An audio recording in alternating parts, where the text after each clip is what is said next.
Good morning, everyone. Good morning, and I want to begin by thanking all the members of the community that are here with us today.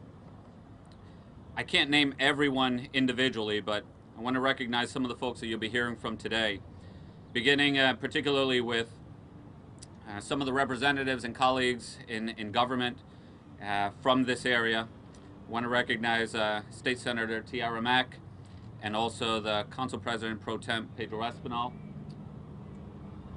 Pedro. We also have the Commissioner of Public Safety, who you'll be hearing from in just a second. And we also have the Executive Director of the Nonviolence Institute, Cedric Huntley. As you can see, we're also joined by several leaders in the faith community here in Providence and throughout the state. And we're gathered here today because we had a terrible incident that happened right here on California Ave last night. And there are just so many reasons to speak out. First of all, what happened yesterday is not normal, and we can't allow it to be normalized.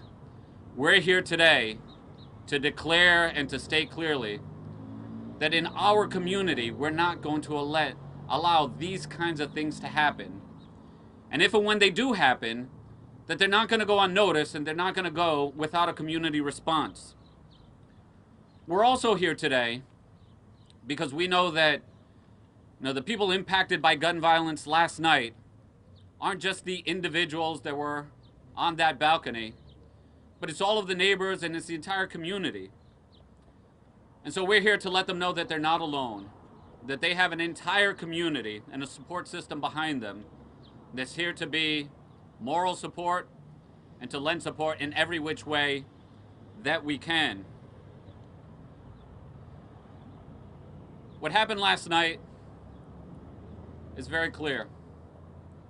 There are too many guns, and there are too many young people in our community ready to use them.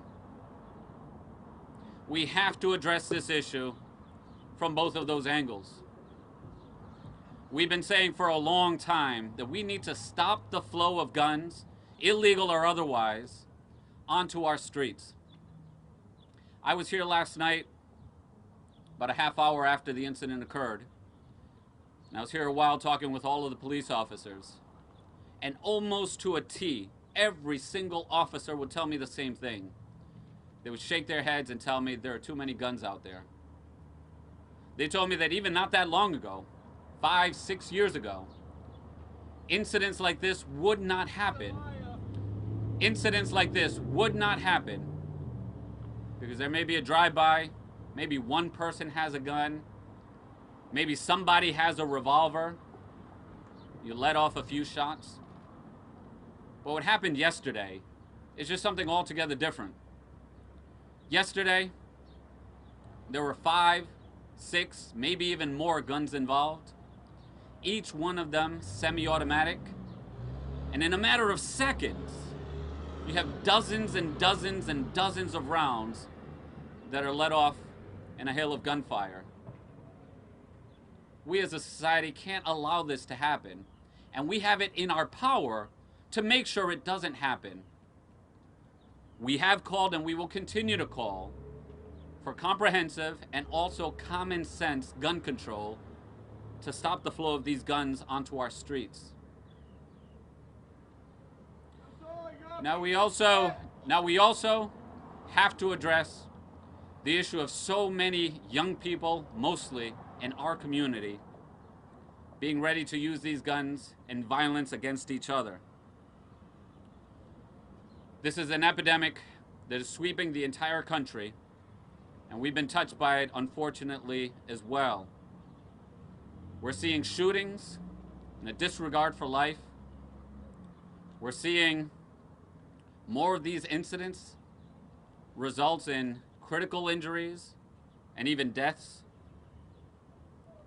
We also call on the entire community to be a part of the solution, because when these back and forths happen, people know who's responsible.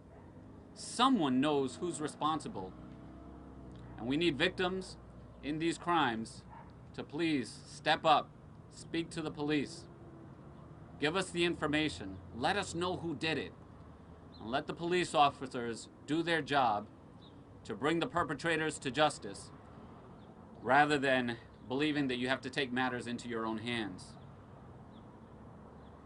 And then finally, to all the young people that are caught up in the game, that are involved in either gangs or are caught up in gun crimes and are carrying weapons, there is a better way than resolving to gun crimes and escalating these situations to the point of potentially shooting another person.